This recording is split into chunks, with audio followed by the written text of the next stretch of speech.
Today, I'd like to take a familiar idea, my daily routine, and look at it from a deeper, more reflective perspective. At first glance, a routine may seem predictable, even repetitive.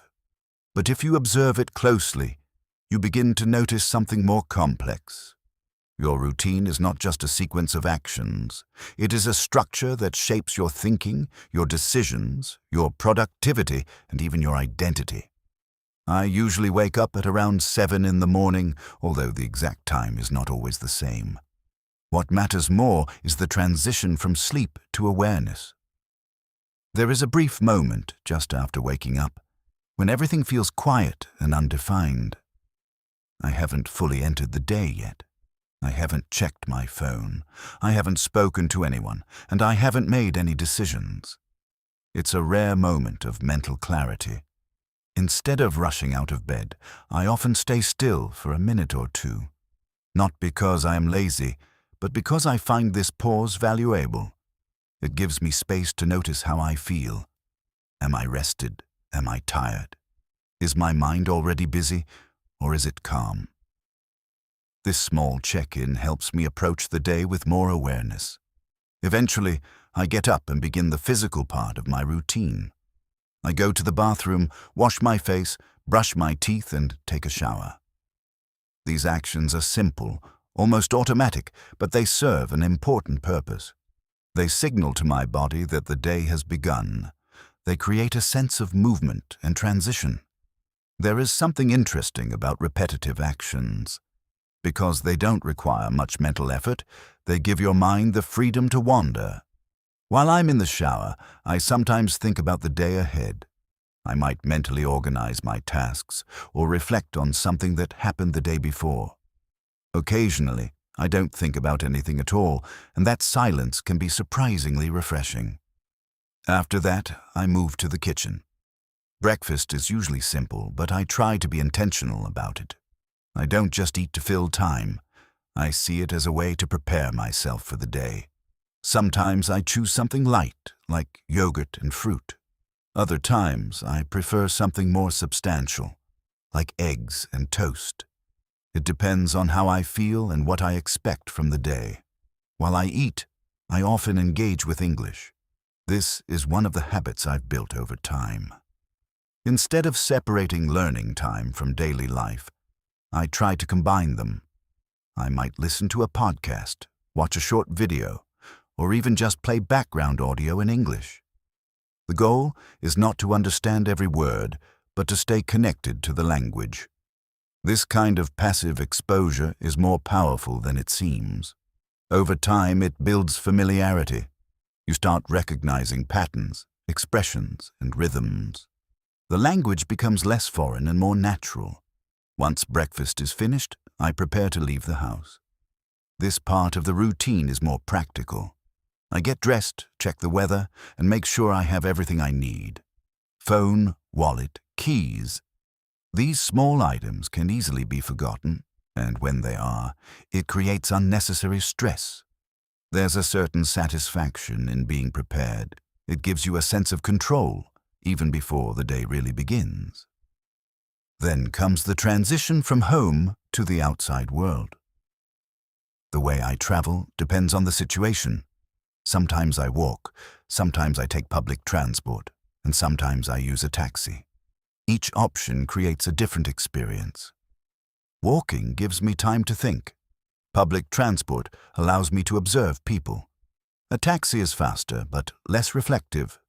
Regardless of the method, I try to use this time intentionally. It's not just about getting from one place to another. It's an opportunity. I might review something in my mind, listen to English again, or simply observe my surroundings. Observing people is particularly interesting. You start to notice small details, how people behave, how they interact, how they move through their own routines. When I arrive at work, the atmosphere shifts. The day becomes more structured, more focused. I usually begin by organizing my tasks. Not in a complicated way, but clearly enough to know what needs to be done. Planning is not about controlling everything. It's about reducing uncertainty. When you know your priorities, it becomes easier to stay focused. Of course, no plan is perfect. Unexpected situations appear. A task takes longer than expected. Someone needs help. A new problem emerges. This is where flexibility becomes important. A good routine is not rigid. It adapts. During the day, I interact with different people. Communication becomes central. And this is where language skills really matter. It's not just about grammar or vocabulary. It's about clarity, tone, and intention. For example, the way you say something can change how it is understood. A simple sentence can sound confident, uncertain, polite, or direct, depending on how you express it. This is something I try to develop continuously, speaking clearly and appropriately in different situations. At times, maintaining concentration can be difficult. There are distractions, interruptions, and moments of low energy. This is normal. The key is not to eliminate distractions completely, but to manage them. One strategy I use is taking short breaks. Not long enough to lose focus, but enough to reset my mind. Even a few minutes can make a difference. During these breaks, I try to step away from whatever I was doing. I might stand up, walk a little, or simply look away from the screen. These small pauses help me return with more clarity. Lunchtime is another important moment. It's not just about eating, it's also social. I often eat with colleagues and we talk about different things: work, plans, everyday topics. These conversations may seem casual, but they play an important role. They create connection. They make the work environment more human. In the afternoon, the challenge often increases. Energy levels drop and concentration becomes harder. This is when discipline becomes more important than motivation. I try to focus on completing key tasks. Even if I feel tired, I aim to maintain a basic level of productivity. It's not about doing everything perfectly. It's about finishing what matters. When the workday ends, there is a noticeable shift. The pressure decreases and there is more freedom. But this time is also important. How you spend your time after work affects your overall well-being. Sometimes I go for a walk. It helps me disconnect from work and process my thoughts. Movement has a calming effect. Other times, I meet friends. Social interaction adds energy to the day. It reminds you that life is not only about responsibilities. And sometimes, I choose to be alone. Not because I feel isolated, but because I want space. Solitude can be very valuable if you use it well. In the evening, I often cook. Cooking is a practical activity, but it can also be creative. You combine ingredients, follow a process, and create something tangible. It's different from mental work, and that contrast is refreshing. After dinner, I usually engage in something more relaxed. Watching a series, reading, or continuing to learn English. Even at a higher level, language learning doesn't stop. It evolves. At the C1 to C2 level, the focus changes. It's less about basic understanding and more about nuance, precision, and expression. You begin to notice subtleties in language. You care more about how something is said, not just what is said. For example, instead of saying, "I'm tired," you might say, "I feel mentally drained after a long day." This adds depth to your expression. Before going to bed, I try to slow down. I avoid overstimulation. No intense work, no excessive screen time. I might listen to something calm or reflect on the day. Reflection is a powerful habit.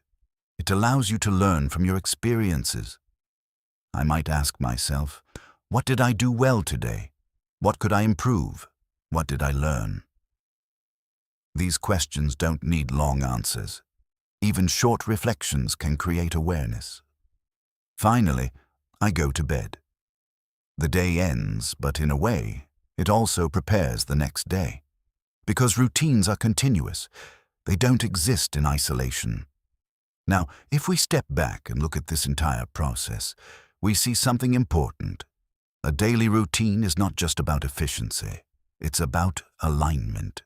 alignment between your actions and your goals, between your habits and your values, between your time and your priorities. If your routine supports your goals, progress becomes natural. If it doesn't, even hard work may not lead to results. This is why it's useful to occasionally review your routine. Not to change everything, but to adjust small parts. Maybe you add a new habit. Maybe you remove something unnecessary. Maybe you simply become more aware. At an advanced level of English, your goal is similar. Not to learn everything at once, but to refine what you already know. To become more precise, more natural, more confident. And just like in your daily routine, consistency matters more than intensity. A small improvement every day is enough. So tomorrow, when your day begins again, try to observe it more carefully. Notice your habits. Notice your thoughts. Notice your language. Because your routine is not just your schedule. It is a reflection of who you are becoming. Let's continue from that idea. Because once you begin to see your routine as something more than repetition, you start to understand how deeply it influences your life. The next morning arrives, and again there is that quiet moment between sleep and action. But this time, you might notice it differently. Instead of simply waking up and moving forward automatically, you become more aware of the transition. Awareness changes the quality of even the simplest experiences. You might notice the light in the room, the temperature, the sounds outside. These small details often go unnoticed when we rush, but they are always there. Paying attention to them creates a different kind of presence. It slows things down, not in terms of time, but in terms of perception, and perception matters. The way you perceive your day often defines how you experience it. Two people can have the same routine but feel completely different about it. One may feel bored and tired, while the other feels stable and focused. The difference is not always in the actions, but in the interpretation. So, as I get out of bed and begin the same familiar sequence, washing my face, brushing my teeth, preparing for the day, I try to remain present. Not perfectly, of course. My mind still wanders, but even a small level of awareness changes something. Then comes breakfast again. It may look similar to yesterday, but it never feels exactly the same. Some days I feel hungry and energized. Other days I eat more slowly, almost without thinking. What I've learned is that routine does not remove variation. It simply creates a structure in which variation can exist. While I eat, I return to English. At this level, the experience of listening is different from what it was before. I no longer focus only on understanding. I start to notice tone, intention, subtle meaning. For example, I might hear a speaker hesitate slightly before answering a question. That hesitation tells me something, not about the language, but about the thought process. It shows uncertainty, reflection, or careful choice. This is where language becomes more than communication. It becomes expression, and that's an important shift. At earlier stages, learning a language is about building a foundation. At advanced stages, it becomes about refinement. You begin to shape your voice. You decide not only what you want to say, but how you want to say it. After breakfast, I prepare to leave again. But now, instead of moving quickly through this process, I might notice how automatic many of my actions have become. I don't think about picking up my keys. I don't consciously remember to check my phone. It just happens. This is the power of habit. But it also raises an interesting question. How much of your day is intentional, and how much is automatic? There is nothing wrong with automation. In fact, it's necessary. It allows you to function without constant decision-making. But if everything becomes automatic, you may lose awareness. So the goal is balance. Let some actions be automatic, but keep others intentional. When I step outside, the world is already in motion. People are moving, cars are passing, conversations are happening. Everyone is following their own routine, their own structure. And yet, each routine is different. Some people move quickly, focused on their destination. Others move more slowly, perhaps with more time or less urgency. These differences reflect priorities, responsibilities, and personal choices. As I travel to work, I sometimes think about this. How many different routines exist at the same time in the same place? It creates a sense of perspective. Your routine feels central to your life, but it is only one among many. This realization can be both humbling and freeing. It reminds you that your way is not the only way, and that change is always possible. When I arrive at work again, I notice something familiar: the tension between planning and unpredictability. I begin with a plan. I organize tasks, set priorities, and define what I want to achieve. But very quickly, reality introduces variation. A conversation takes longer than expected. A new task appears. Something doesn't work as planned. And this is where flexibility becomes not just useful, but essential. At an advanced level, whether in language or in life, rigidity becomes a limitation. If you insist on following a plan exactly, you may struggle when things change. But if you remain flexible, you can adapt without losing direction. This is similar to speaking in English. If you try to follow a perfect sentence structure in every situation, you may hesitate or feel stuck. But if you are flexible, you can adjust your language in real time. You can simplify, rephrase, or clarify. Flexibility creates fluency. During the day, as I communicate with others, I notice more layers in interaction. Not just words, but pauses, emphasis, and even silence. Silence, for example, is often underestimated. But in conversation, it can carry meaning. A pause can show thoughtfulness. It can give space to the other person. It can even create emphasis. At a higher level, communication becomes more about balance. Knowing when to speak, when to listen, and how to respond.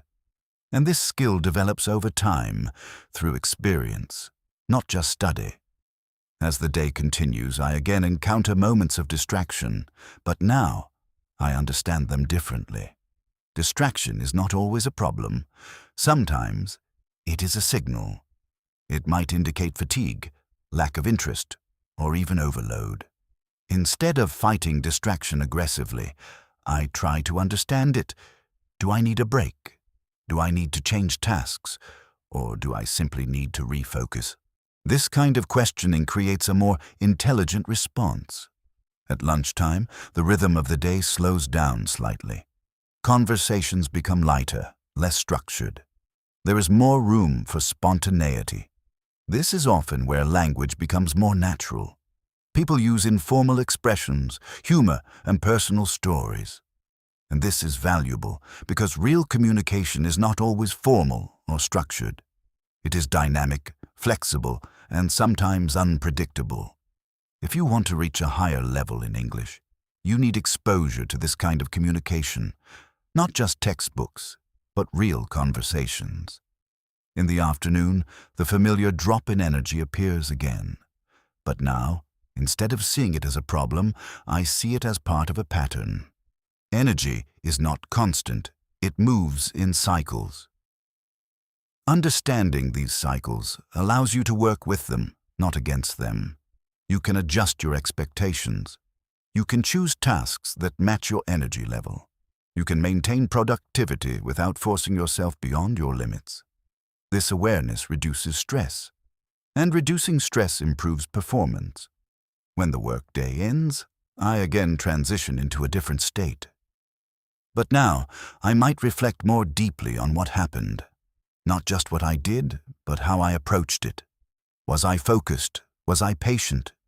Was I clear in my communication? These questions go beyond productivity. They focus on quality.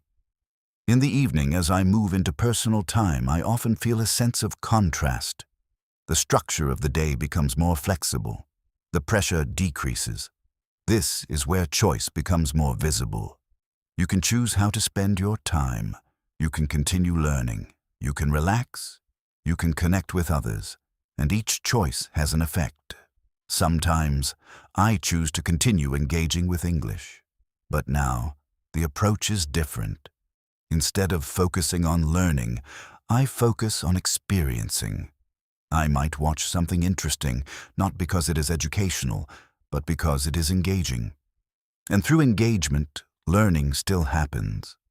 This is an important shift. At advanced levels, learning becomes less direct and more integrated into life. You're not always studying. You're using, noticing, and refining. Later in the evening, as the pace slows down, I often return to reflection. But now, the reflection may go deeper. Not just about the day, but about patterns. Am I improving? Am I repeating the same mistakes? Am I moving in the direction I want? These questions require honesty, and honesty creates growth. Before sleep, I again create a small separation from activity. I reduce stimulation, allow my mind to settle, and prepare for rest. Sleep, once again, becomes not just a physical necessity, but a reset. A reset that allows the next day to begin again. And this cycle continues, day after day. But the important thing is this. Even though the structure remains similar, you're not the same. You change slowly. Your awareness grows. Your habits evolve. Your language improves. And over time, these small changes accumulate. This is how progress happens. Not in dramatic moments, but in consistent patterns. So if you look at your routine now, try to see it differently. Not as something fixed, but as something alive, something you can shape, something that shapes you. And as you continue your journey, both in life and in language, remember this. You don't need to change everything at once. You just need to continue noticing, adjusting, and moving forward. Because every day is another opportunity to refine not just what you do, but how you think, how you speak, and how you experience the world. And that, in the end, is what real progress looks like.